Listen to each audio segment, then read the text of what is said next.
In this day and age, it can feel like there are so many different things that are dying for our attention and energy. Our energy can feel split so many different ways by all these different distractions.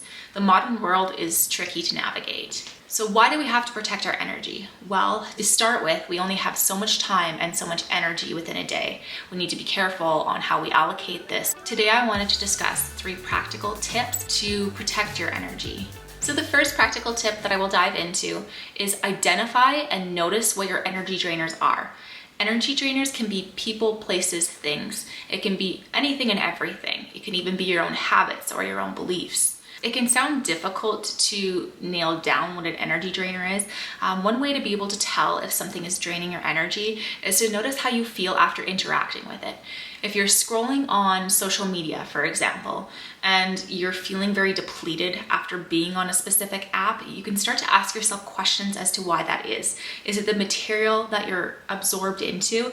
Is it the things that are on your feed? Is there a way that you can curate your algorithm to provide you with things that are less draining to you emotionally or mentally? In terms of an example for a habit, if you are always coming home and sitting down on the couch and watching TV, and it's something that you've always viewed as relaxing and a good way to wind down, if you are feeling depleted after doing this activity day after day, you might have to take note of what exactly you're watching and the actual habit, and to see if the habit is actually bringing you anything substantial. Is there any reason to perpetuate it?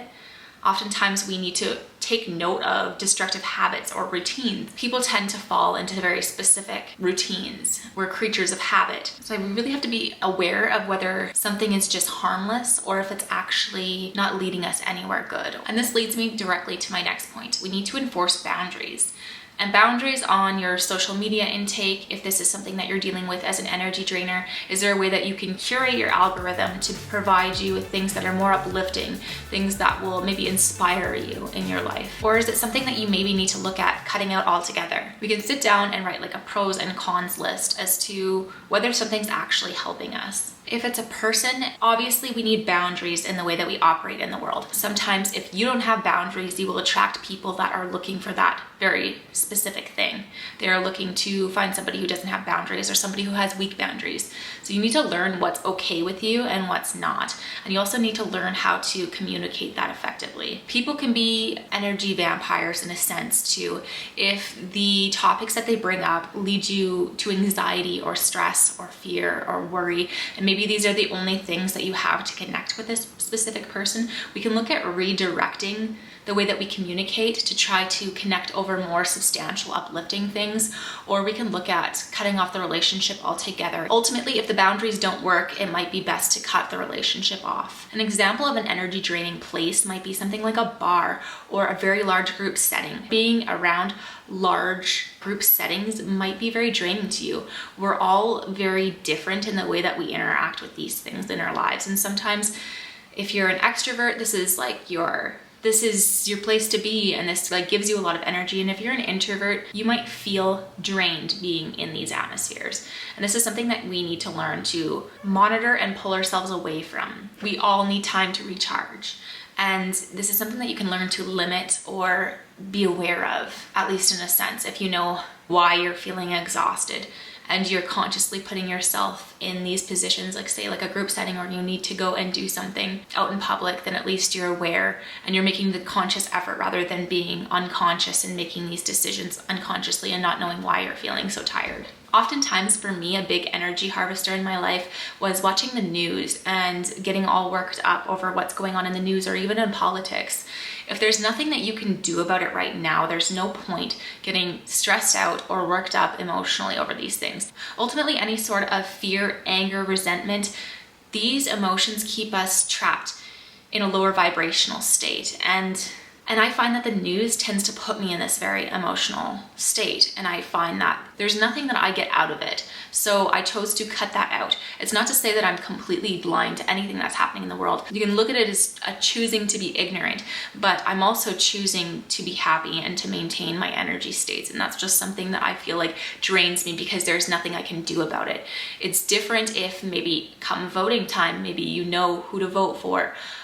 In terms of politics. If there's something you can do about it, then absolutely do so. But if there isn't anything you can do about it right now, then it might be best to limit your intake. And this leads me into number 3, watch your emotional energy. If you're feeling worked up, emotional, angry, resentful, fearful of anything that's happening in your life, it's worth being aware of where this is happening and how, the sources of these things. For me, like I explained in my previous example, the news was something that triggered me emotionally, and it wasn't worth going through this emotional roller coaster just to not be able to do anything about it.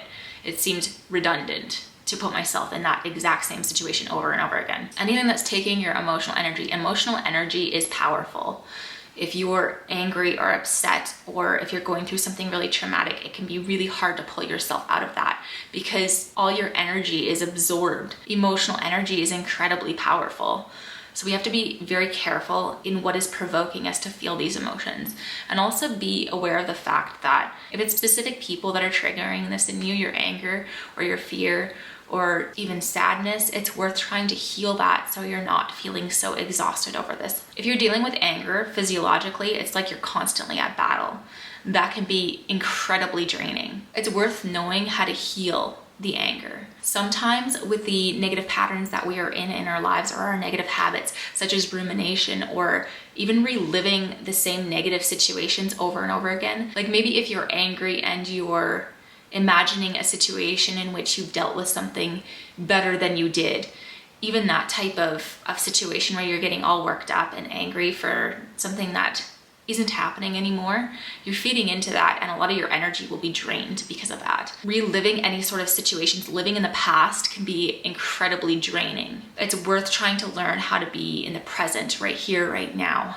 Nothing will fill your cup up more than allowing the past to be and calling in a new future. In saying this, it's also worth noting your negative beliefs. It's something worth challenging and changing, because negative beliefs keep you trapped in a very limited mindset, in a very limited place altogether. So a lot of the information that I'm delving into today actually comes from a book that I've been reading called Reality Transurfing. It's by Vadam Zealand.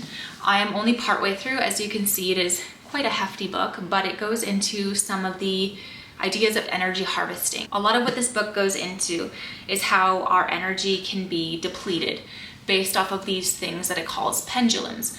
Pendulums are these systems of energy, kind of swings back and forth and gathers energy from everything around it. An example of a pendulum might be politics or getting worked up over these things. A lot of you feeding into it with your anger, sadness, or frustration, or like perpetuating it, is actually giving these things energetic power, and it's depleting you in a large sense. It's a very interesting book. I would highly recommend it. It's different, so you do need to have a bit of an open mind, but I have thoroughly enjoyed it so far, and I would definitely recommend it. Anyway, thank you for watching. If you enjoyed this, please remember to leave a like. I will see you on the next one.